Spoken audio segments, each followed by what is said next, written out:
pour une nouvelle vidéo. Donc ne vous inquiétez pas, je sais que voilà, mon rythme de publication est assez erratique, mais je ne disparais pas totalement. Et pour cause, parce que voilà, j'adore faire ces vidéos, j'adore partager avec vous et donc je ne disparaîtrai pas. Et sans plus tarder, je vais vous présenter, comme le titre l'indique, un nouvel update lecture.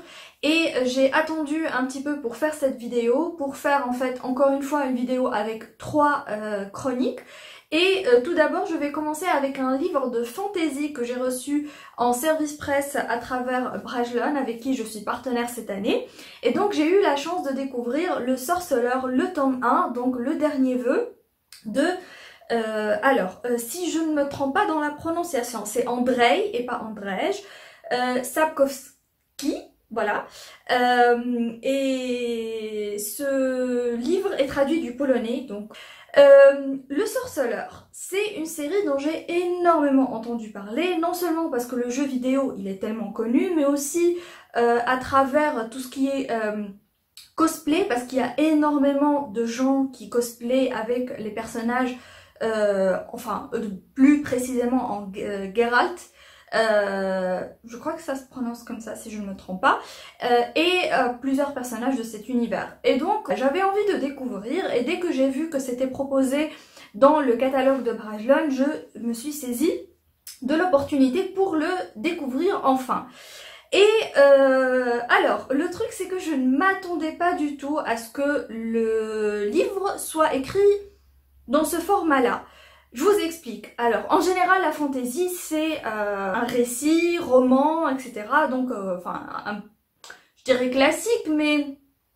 Enfin, un format classique, quoi. En général, c'est un roman. Et puis, en général, on retrouve un récit qui est quand même assez chronologiquement linéaire, ordonné, etc. Là, par contre, en fait, c'est des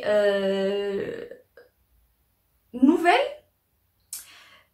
J'hésite un peu avec le terme nouvelle parce que je considère pas que c'est des nouvelles en tant que telles. Elles ne sont pas vraiment indépendantes les unes des autres en fait, parce qu'il faut les lire dans le sens chronologique qui est présent dans le livre pour pouvoir comprendre et pouvoir suivre en fait l'histoire de Geralt le sorceleur justement. Donc au début ça m'a vraiment déstabilisé le format.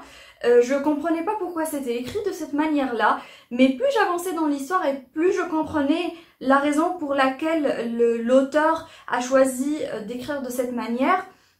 En fait, ça permet de faire des sauts dans le temps et d'éviter ces temps morts. Par exemple, on suit Geralt lors d'une de ses missions dans un village, et puis on le découvre dans la nouvelle entre guillemets suivante, dans un autre village ou dans une autre ville ou même dans une autre contrée, où il va avoir une autre affaire de laquelle il doit s'occuper. Donc le sorceleur, c'est quoi son métier?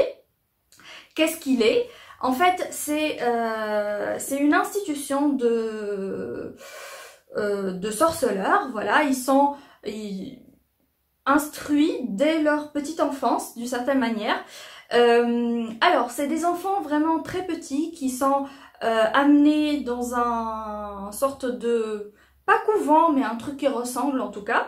Et dans ce lieu, ils vont devoir subir des tests, subir plein d'épreuves pour pouvoir en fait se qualifier en tant que sorceleur. Et donc leur corps va se transformer à travers toutes ces épreuves-là. Ils vont plus être tout à fait humains et ils auront en fait une capacité, bien que minimale par rapport aux vrais sorciers, de manipuler la magie. Le truc c'est que la principale activité des sorceleurs c'est de tuer des monstres et de débarrasser donc l'humanité de ces monstres contre paiement bien sûr. On va suivre Geralt qui est un des sorceleurs les plus connus et dans ses aventures on va découvrir plein de choses sur l'univers, plein de choses sur la mythologie, sur les monstres, sur disons l'histoire, la culture de cet univers créé par l'auteur. et je trouvais ça vraiment très fascinant. Du coup, même si au début j'étais vraiment désarçonnée par le format, j'ai continué parce que les histoires, bien que pas toutes étaient super intéressantes, en général, ça a été voilà une très bonne lecture, et d'autant plus que il se passe des trucs vers la fin du livre qui me donnent très envie de continuer et de découvrir ce qui va arriver par la suite à Geralt. Et donc j'ai commencé assez récemment le tome 2, donc l'épée de la Providence, et que j'espère finir ce mois-ci pour pouvoir vous le chroniquer avant fin avril. Parce que après celui-là, je dois enchaîner avec le tome 3, donc la saison des orages, ce qui me fera les 3 premiers tomes de la série. Après ces magnifiques couvertures, faut pas vraiment laisser les livres de côté. Ça donne en tout cas très envie de les découvrir. Et si vous êtes amateur de fantasy, je vous enjoins fortement à découvrir Le Sorceleur, qui en vaut vraiment le détour. Et vu le format assez original à travers un récit découpé comme ça en sorte de nouvelles, pour ceux qui ont vraiment peur par exemple de se lancer plutôt dans la fantasy, qui ont peur de quelque chose qui soit vraiment trop énorme pour être quelque chose pour les débutants, moi je leur conseille Le Sorceleur, parce que le format fait que c'est accessible à tout le monde, ça fait que c'est pas lourd, donc avec ces nouvelles, on peut lire ça rapidement, donc vraiment ça se lit très vite et il n'est pas super lent. En plus l'histoire elle est super intéressante, il se passe plein de trucs, c'est plein d'actions, etc. Donc voilà, c'est une bonne série pour débuter dans la fantasy, donc je peux vous le conseiller, voilà, l'esprit tranquille. Ensuite, pour le deuxième livre dont je veux vous parler, c'est Les Valeureuses de Sophie Bessis aux éditions Elisade. Ça c'est le livre, voilà, que je voulais finir avant de faire cette vidéo, parce que je voulais la préparer pour la Foire internationale de livres de Tunis, pour pouvoir vous recommander ce livre. Pourquoi Les Valeureuses de Sophie Bessis, donc 5 Tunisiennes dans l'histoire? Le titre l'explique un petit peu, parce que tout simplement les livres d'histoire tunisiens écrits par des hommes ne relatent que les hommes de l'histoire de la Tunisie et passent totalement à côté des femmes qui ont marqué l'histoire de ce pays, de mon pays. Et donc pour y remédier, l'auteur Sophie Bessis a décidé voilà, de mettre en valeur ces femmes qui ont été voilà, oubliées par l'histoire. Et donc dans ce livre on va découvrir les portraits de 5 femmes. Donc tout d'abord Elissa Didan, donc l'antique fondatrice de Carthage. Aïcha Saadeh Amanobeya, si je ne me trompe pas dans la prononciation, la sainte du XIIIe siècle. Aziza Othmana, princesse dans la Régence. Habiba Menchari, la féministe de 1929, et Habiba Msika, actrice et chanteuse adulée des années 1920. Donc, je vais vous lire la 4e de couverture parce que ça parle vraiment très bien du livre. Donc, ces 5 valeureuses ont laissé une trace si profonde dans les mémoires tunisiennes qu'elles sont devenues des mythes. Chacune, à sa façon, a franchi la frontière du monde où les femmes sont invisibles pour entrer dans l'histoire. En racontant leur vie, j'ai voulu comprendre pourquoi elles incarnent encore aujourd'hui des figures vivantes de la liberté. Donc voilà, c'est un livre, disons, indispensable pour tous les Tunisiens, pour toutes les Tunisiennes. Il faut absolument s'instruire sur son passé et surtout, ne pas se limiter seulement aux personnages masculins, mais aussi s'intéresser aux femmes qui ont fait l'histoire de la Tunisie, parce que effectivement la Tunisie a eu énormément de femmes influentes dans son histoire, dont ces 5 femmes qui sont, dont on découvre les portraits dans ce livre. Les 2 portraits qui m'ont le plus interpellée sont Elissa Didan. C'est pas très étonnant, mais c'est une légende ou réalité, ça on le saura peut-être jamais, mais en tout cas c'est une femme qui fait toujours parler d'elle même aujourd'hui, après 3000 ans je crois, quelque chose comme ça. Et donc voilà, c'est une femme exceptionnelle. Si elle a existé ou si elle n'a pas existé, on le saura peut-être jamais, mais en tout cas son histoire elle est très intéressante. Par la suite, il y a Habiba Menchari. Et donc c'est la féministe de 1929 qui a eu un discours absolument incroyable. Et ça, c'est ce qui m'a en fait le plus marqué, disons, dans le livre et qui restera peut-être le plus longtemps avec moi, bien que les autres portraits sont aussi vraiment très intéressants et font découvrir des pans de l'histoire de la Tunisie d'un point de vue différent, tout simplement. Donc voilà, je ne peux que vous conseiller Les Valeureuses, donc 5 Tunisiennes dans l'histoire de Sophie Bessis aux éditions Elisade.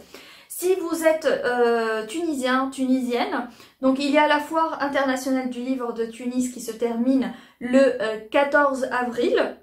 Donc vous pouvez passer au stand de Clairefontaine, Hall 1, et vous pouvez vous procurer ce livre. Donc il est à 14 dinars et il y a moins 20%, donc vraiment c'est un prix très abordable et c'est un livre super intéressant. Et pour les amis qui vivent à l'étranger, donc en France ou ailleurs, vous pouvez contacter la page Facebook de la maison d'édition et ils se feront un plaisir de vous répondre pour vous dire où est-ce que vous pouvez vous procurer ce livre. Donc à part celui-là, il y a un autre avec des portraits de femmes écrit par Michel Perrault et c'est des femmes rebelles et cette fois-ci c'est des femmes françaises si je ne me trompe pas. Donc voilà, je ne peux que vous le conseiller. Ensuite et pour finir, je vais vous parler d'un autre fantasy, donc c'est The Thief de Megan Wayland Turner. The Thief, en fait, c'est un livre dont j'ai énormément entendu parler, une de mes booktubeuses américaines préférées, donc Regan. Et elle n'en dit que du bien de cette série depuis qu'elle l'a découverte. Donc elle m'a vraiment donné envie de la découvrir à mon tour. Et à travers ce livre, j'ai découvert justement un premier tome qui n'est peut-être pas excellent, mais qui donne en fait les prémices d'un univers vraiment très intéressant. Donc pour développer un petit peu, The Thief en fait tourne autour justement d'un voleur qui va se faire attraper et mettre en prison dans ce pays-là. J'ai oublié le nom. Parce que ça fait 3 mois que j'ai lu le livre, donc excusez-moi.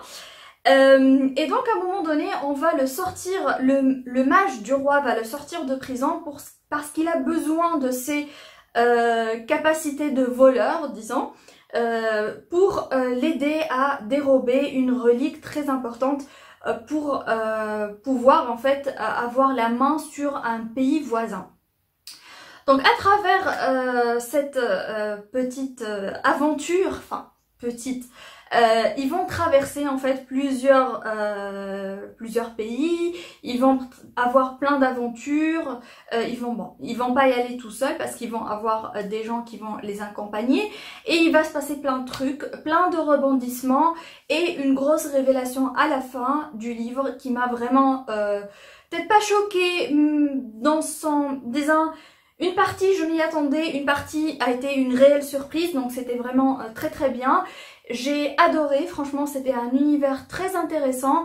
J'ai trouvé que l'auteur a réussi quand même à travers un premier tome qui est quand même assez court, à développer plutôt bien son univers et la culture de ces peuples-là, à mettre en place toute une histoire voilà, de ce continent. Et donc ça m'a donné envie là également de continuer et de découvrir plus sur cet univers et de lire la suite. Donc The Queen's Thief, je crois que c'est le tome 2 si je ne me trompe pas. Et donc ça j'ai envie de le lire également. Peut-être pas, j'arriverai peut-être pas à le lire ce mois-ci, mais j'espère le faire bientôt. En tout cas au plus tard début mai. Donc voilà, c'était tout pour aujourd'hui, donc de très bonnes lectures, un livre que je vous recommande fortement si vous allez vous rendre à la foire internationale du livre. Donc je vous conseille de passer par le stand de Clairefontaine pour acheter Les Valeureuses de Sophie Bessis. Et si vous êtes un grand amateur de fantasy, voilà 2 titres qui pourraient vraiment vous intéresser. Donc Le Sorceleur de Andrzej Sapkowski, qui est vraiment excellent pour les débutants, de même que pour The Thief.